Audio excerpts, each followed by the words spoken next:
The Disrupt Education vlog can be found on YouTube. To hear it in podcast form, search Disrupt Education on any of the following podcast platforms: Anchor, Apple Podcasts, Google Podcasts, Breaker, Castbox, Overcast, Radio Public, Pocket Cast, Spotify, or Stitcher.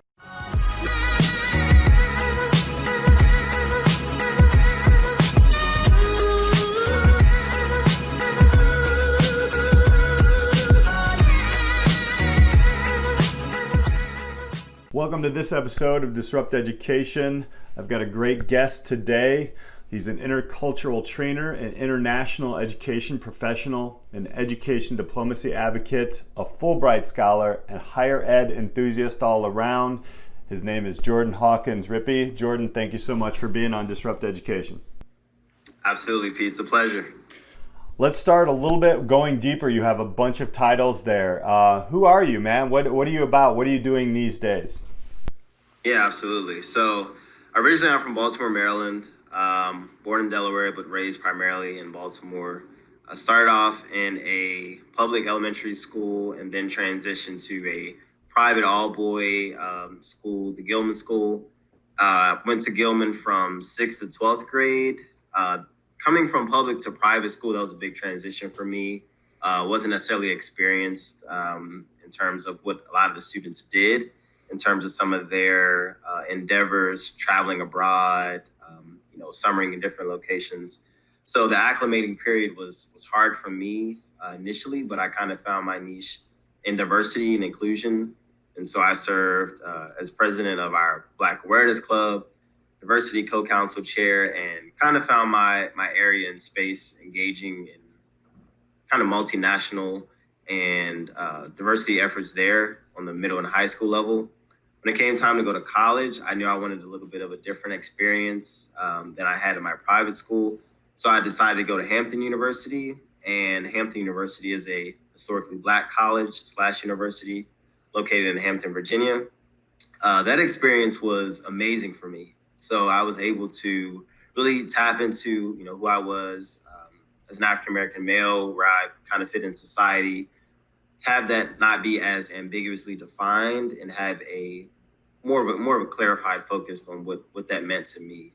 And so I graduated from Hampton with a business management major, minor in leadership studies, May of 2017.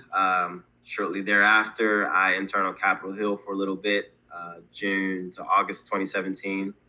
And then I set off for my Fulbright in Malaysia at the end of 2017. So that could be a whole nother conversation in of itself. But I taught English in Malaysia from December 2017 to November 2018. Phenomenally transformative experience. One of the experiences that actually informed my decision to become an international education professional and then also an intercultural trainer. And so now what I do, I work with colleges and universities in about a territory of 12 states, providing group health insurance on the inbound side for F1 students, J exchange scholars, OPT, and then also on the outbound side for American students who want to study abroad. That's an amazing path, and there are so many stories within there because we've had some conversations before the podcast. Let's dive into a little bit of your education and then the path that led you to that, becoming an intercultural trainer and basically an international education professional. I think a lot of people think, okay, international education is just going to a country and learning, and that's it. There's a lot more to that. But talk a little bit about that path. So coming out of college, you had some work in DC. You had a little bit of a different angle coming in, and then all of a sudden you're like, you know what, this wasn't my fit. Talk a little bit about that path. Yeah, so like I said, I was a business management major while I was at Hampton. Did very well in the corporate environments. A lot of my internships, whether it was PwC or, Deloitte or anything else, did pretty well in those corporate environments. But there was always something that seemed to be missing in terms of how I unleashed my gift, into the world. And I knew that I had a gift of engaging with these multifaceted individuals. And that's a gift that can be used, in business on the international level. But I wanted to be able to more directly engage with, students directly engage with professionals whose job it was to make students feel at home here in the U.S., but also have American students get interested in studying abroad as well. And so what prompted that change really was towards the end of my junior year and towards the start of my senior year. I hadn't heard of Fulbright before. We haven't had a Fulbright Scholar in almost 44 years at Hampton University. And so I heavily relied upon the Honors College Department, Dr. Carlton Long and Dr. Sabin Duncan. I'll be remiss if I didn't mention those two individuals because they significantly helped in terms of identifying other Fulbrighters from other schools that could help me, identifying the resources to help me draft my statement of grant purpose and my the rest of my essays, recommendations.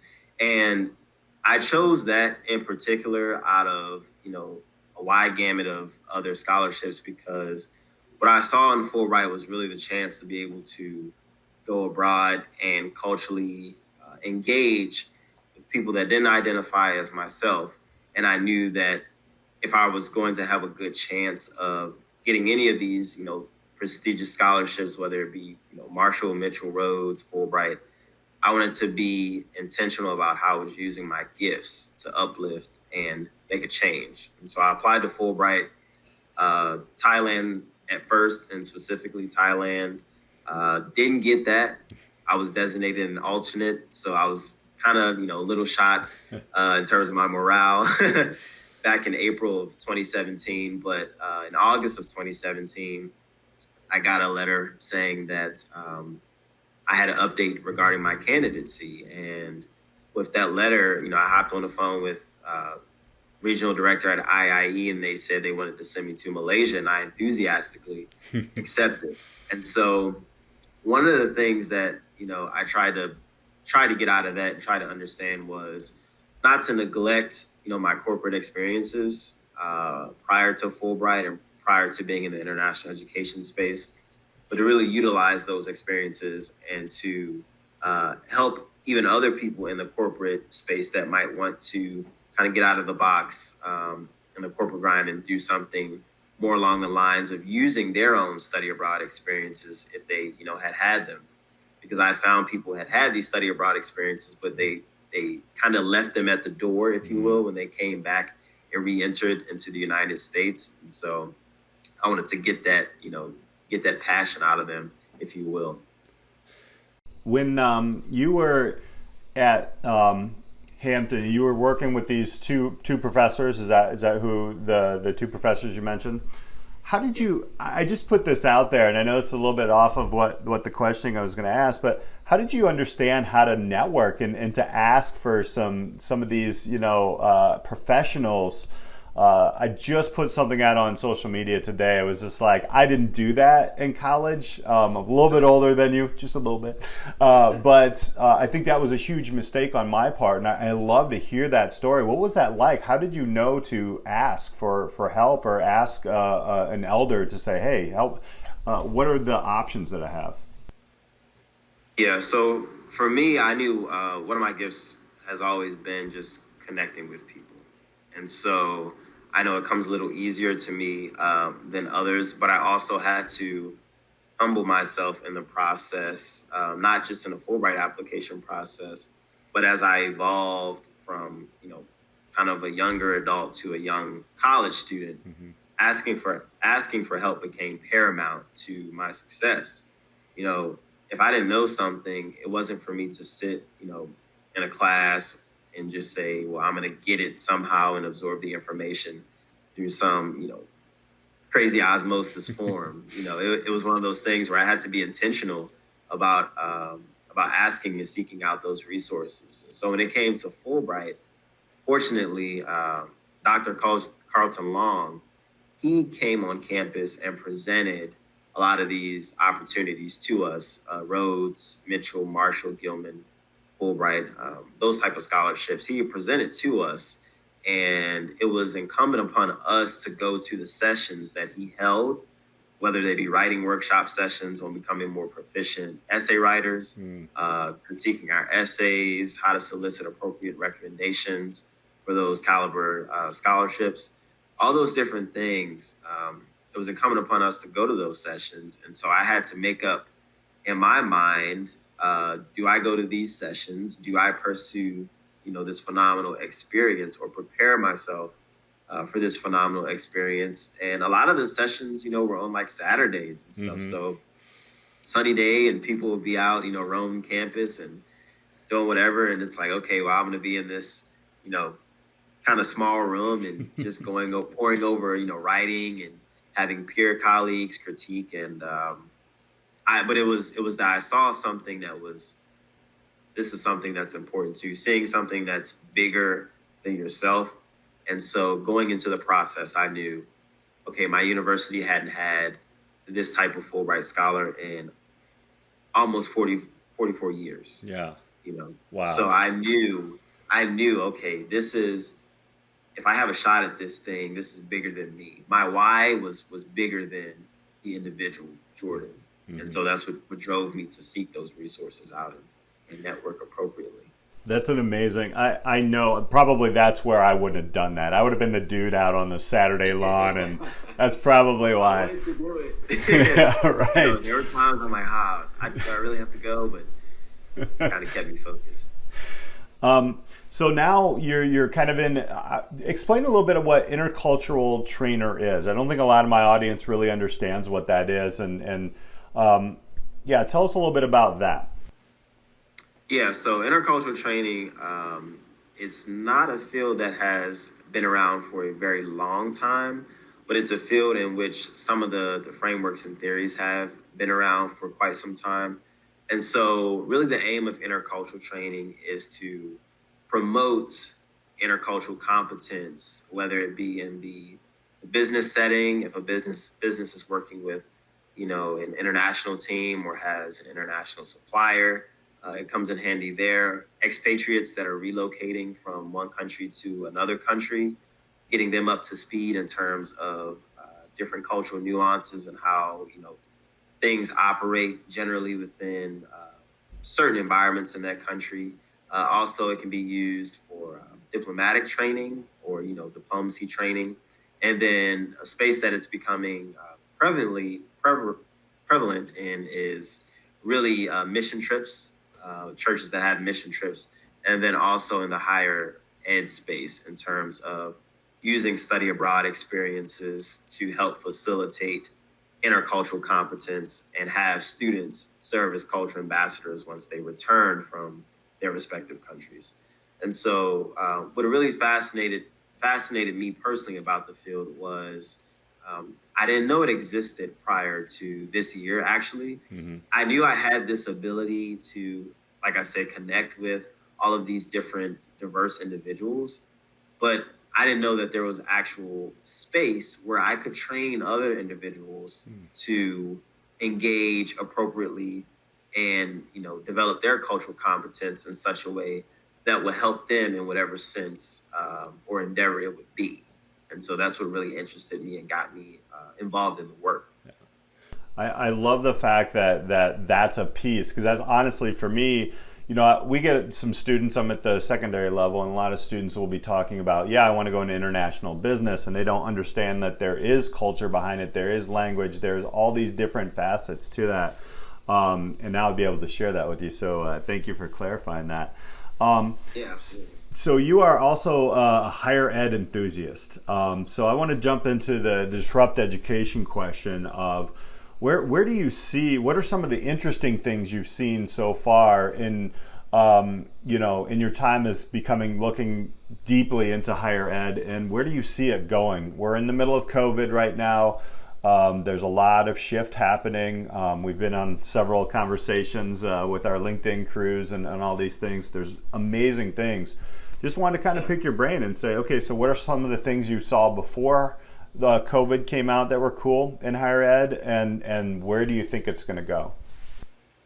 Yeah, so I'll speak from I guess, an international education standpoint, since that's kind of the space of higher ed that I'm in. Prior to COVID-19, I think we saw somewhat of a decline in terms of the enrollments, like for international students in a lot of higher ed institutions. And a lot of that is due to things with, administration, just general politics, if you will, and different laws that are being passed. And so I think a lot of international education professionals realized that the numbers or the trends when it came to international recruitment was somewhat on the decline, at least as it relates to U.S. higher ed.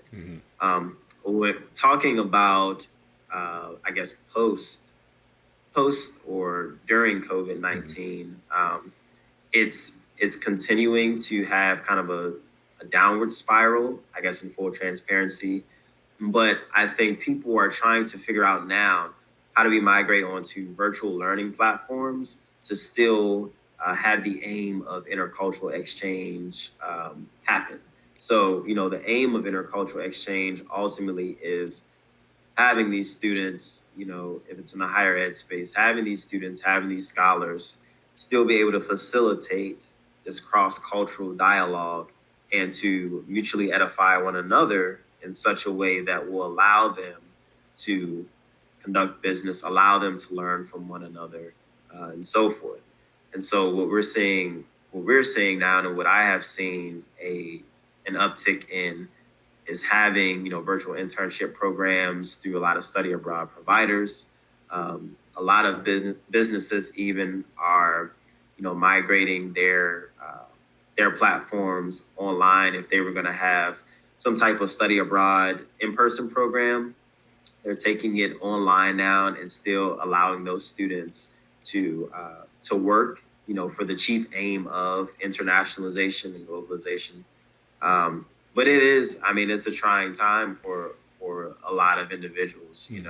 The field has been upended in a very unprecedented way. There's certainly a faith that things will be better on the horizon, but I think right now is the time to develop our competencies interculturally.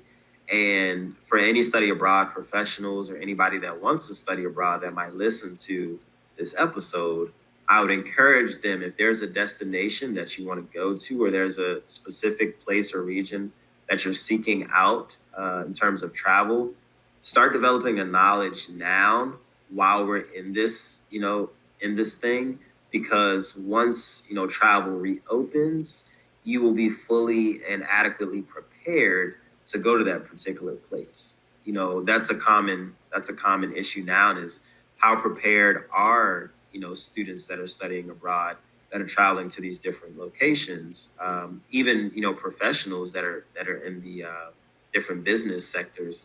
How prepared are people traveling to different areas? And I think we can alleviate a lot of that, a lot of those issues, just by increasing our knowledge now while we have the opportunity and time to do so. In your experience, what are some of the forms that people can start digging deep? Let's say there is I'm going to speak from a high school kind of lens, but even in a higher ed lens, where are places where people, outside of what their universities are providing, where can they look at some of these things? What are some of your suggestions?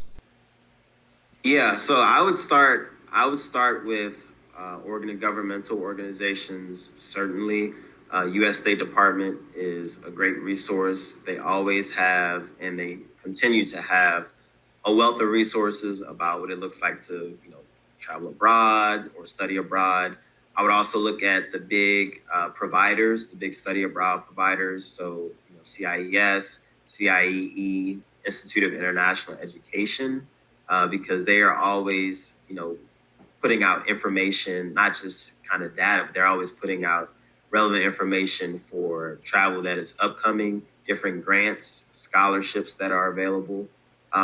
More so on the, something, if there anybody listens to this that's on the K-12 level, that's not in the higher ed space, I would say looking to see, junior year abroad is a very popular year to study abroad.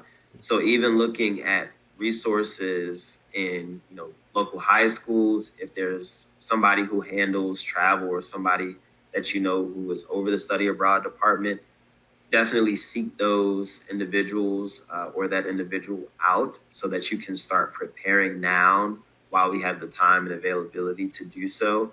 And then really just utilizing the internet as well. I mean, if you have a particular location, say you're a high school student and you have a particular location you want to travel to, Google does wonders. And I can tell you that as, somebody in the field, just being able to Google, study abroad opportunities in, Romania, or study abroad opportunities in Australia. What will come up usually are study abroad affiliates, who operate either here in the U.S. or in that respective host country, or just different opportunities for, funding and scholarships that will come up as well. And so all of those things I would definitely recommend. I think in the schools that I've worked at, typically it's world languages are the ones who kind of lead up those travel. I know we had some that were canceled at the school that I'm at right now, unfortunately. I like your offensive look on this. I really like the fact that, hey, you know what, this isn't going to stop. We're gonna go into traveling again. We're going to continue this. I personally went on a trip 5 years ago with a history teacher. I'm going to give him a shout out, Tyrone Williams, awesome guy at Oak Park in River Forest High School. And it did change everybody's life. And it was just a 10-day EF tour trip. Man, I wish everybody would do it at the next level or sometime. And I, my hope is to find places where we can fund people, because I know, I'm privileged enough to be able to do that. Some people aren't. And we did raise money for that trip to take students who wouldn't be able to. So these places are out there, and I'm glad that you shared those. I'm going to ask you one last quick question, and it's about, we kind of talked about it a little bit with the high school kids, but what would you say to a student who may be a senior or a freshman in college right now? Because I think there's a lot of confusion out there of what's happening with e-learning and such. What kind of advice would a Fulbright scholar like yourself give to these young people right now, kind of in that transition phase? Yeah, for freshmen, and I'll speak to freshmen and seniors now. For freshmen that are, entering into their first year, it's an exciting time, obviously. A brand new world that you're going to be entered into. The circumstances that are at hand now obviously aren't the most favorable circumstances. But I would just remind any freshman to, stay positive, stay diligent in terms of, what it is they want to pursue, and really use this time to self-develop. I would say, there's going to be enough self-development that occurs in the collegiate space, in the personal and the professional realm. But if you're at home right now and, maybe your campus respectively has already declared that they might be migrating, online for the fall, or they haven't made a decision and it's up in the air, use this time to get closer to your family. Use this time to get closer to friends that you may want to have to get closer to before you had left. Those are things, those vital relationships that you'll always depend on. Before you go off, I think it's important to strengthen them if they're weak, and then if they already are strong, reinforce them. So I would say that to freshmen. For seniors that are out, and it's like almost like the wild, wild west in a way, because the situation has, people have had different things rescinded in terms of offers and internships, and it truly is a tough time. I won't negate that and be fully transparent that it's a tough time for all seniors everywhere. But I would say for any seniors to be resilient. These are times where you have to be resilient, and you have to understand that people have braved these times before, and the people that have braved these times are resilient, innovative, and creative as well. And so if you have something, kind of with what I, said towards the freshmen, if you have time to really spend and look inward and see how you want to impact the world. Your collegiate experience is over at this point, but really take this time to understand what your next step is going to be. Do you want to go straight into a corporate environment? Do you want to take a gap year, if you will, if you're going to pursue some type of graduate or go into some type of, terminal studies? Do you want to kind of, do your own thing and venture off, the beaten path to start a business? Now is the time, while you have it, now is the time to be able to decide that. And I think we don't really get that time as graduating seniors because we're just thrust into the world, and, society tells us it's time to find a job. 6 months down the road, it's time to start paying those loans if you have them. And so, using that time now, time that previous seniors may not have really had to be as introspective, I think is paramount. Excellent advice. Yeah, it is trying times. But it is a great, I like your message of being resilient. And, I think a lot of people can do more than they really think they can during these times. Yeah, so absolutely. Where can people find you, Jordyn? How can people connect with you? Yeah, so I'm on pretty much all forms of social media. My Instagram is at JORDYN_HR. Post a lot of motivational, inspirational content on there. You can also find me on LinkedIn, just at my name, Jordyn Hawkins-Rippie. Also, Facebook, pretty much any social media platform. I'll accept. I'm not one of those people who won't accept your request. So definitely connect. I'm on all of those platforms equally. And I'm always looking to, advise and counsel people when it comes to study abroad as well. So definitely don't be scared if you want to reach out and just have me as a resource. I'll be there, for you. I'll work with you, set up multiple phone calls with you and everything. So awesome. I'm here as a resource for sure. Absolutely. We'll put all that information down below everywhere as well. Thank you, Jordyn, so much for being with us on Disrupt Education today, man. A lot of powerful information. Absolutely. Thank you, Peter. All right, ladies and gentlemen, thank you so much for listening. We'll see you next time on Disrupt Education.